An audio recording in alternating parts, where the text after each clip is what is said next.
ಮದುವೆ ಆಗೋ ಇಲ್ಲ ಆಪರ್ಚುನಿಟೀಸ್ ಹುಡ್ಕೊಂಡು ಕೆಲ್ಸಕ್ಕೋಸ್ಕರನೋ ಹಕ್ಕಿ ಹಾರದ್ ಕಲಿದ ತಕ್ಷಣ ಗೂಡಿಂದ ಹೊರಟೋದ್ ಹಂಗೆ ಮನೆಯವರೆಲ್ಲ ಒಂದೊಂದ್ ಕಡೆ ಹೊರಟೋಗಿರ್ತೀವಿ. ಮನೆಯೆಲ್ಲ ಖಾಲಿ ಖಾಲಿ ಅಂತ ಒಂದ್ ಕಡೆ ಅನ್ಸಿದ್ರು ಎಲ್ಲಿದ್ರು ನನ್ನ ಮಕ್ಳು ಚೆನ್ನಾಗಿರ್ಲಿ ಅನ್ನೋದು ಅಪ್ಪ ಅಮ್ಮನ ಆಶಯ ಆಗಿರುತ್ತೆ.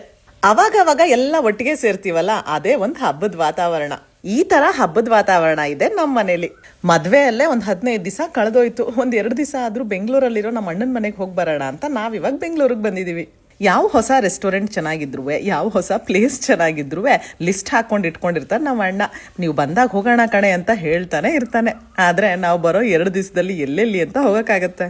ಅದ್ರ ಜೊತೆಗೆ ಅಮ್ಮನ ಮನೇಲಿ ಅಣ್ಣನ ಮನೇಲಿ ಬಗೆ ಬಗೆ ಭಕ್ಷ್ಯ ಭೋಜನಗಳನ್ನ ಸವಿಯೋದೇ ನಮ್ಗೊಂದು ಕೆಲಸ ಆಗ್ಬಿಟ್ಟಿದೆ.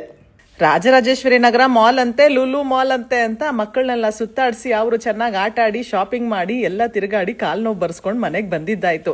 ನಮ್ಮ ಅಣ್ಣನ ರೆಕಮೆಂಡೇಶನ್ಸ್ ಪ್ರಕಾರ ಅಲ್ಲಿ ಇಲ್ಲಿ ಚೆನ್ನಾಗಿ ತಿಂದು ನಿಜವಾಗ್ಲೂ ಇದು ಚೆನ್ನಾಗಿದೆ ಅಂತ ಹೇಳಿ ತಿಂದು ತೆಗಿದ್ದು ಆಯ್ತು.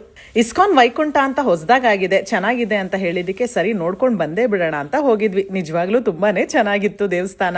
ಇಸ್ಕಾನ್ ಅಲ್ಲಿ ಆ ಲಕ್ಷಣವಾಗಿರೋ ದೇವ್ರನ್ನ ನೋಡಕ್ಕೆ ಕಣ್ಣಿಗೊಂದು ಆನಂದ. ಅದ್ರ ಜೊತೆಗೆ ಬಸ್ಸು, ಟ್ರೈನು, ಆಟೋ, ಮೆಟ್ರೋ ಅಂತ ಎಲ್ಲಾ ಮೋಡ್ಸ್ ಆಫ್ ಟ್ರಾನ್ಸ್ಪೋರ್ಟೇಷನ್ ಅಲ್ಲೂ ಮಕ್ಕಳನ್ನ ಓಡಾಡಿಸಿದ್ದಾಯ್ತು. ನೆನಪಲ್ಲಿ ಇಟ್ಕೊಳ್ಳೋ ತರ ಫ್ಯಾಮಿಲಿ ಜೊತೆ ಒಂದು ಮೆಮೊರಬಲ್ ಮೊಮೆಂಟ್ಸ್ ನ ಎಂಜಾಯ್ ಮಾಡ್ತಾ ಇದೀವಿ ಅನ್ನೋದೇ ಒಂದು ಸಂತೋಷ.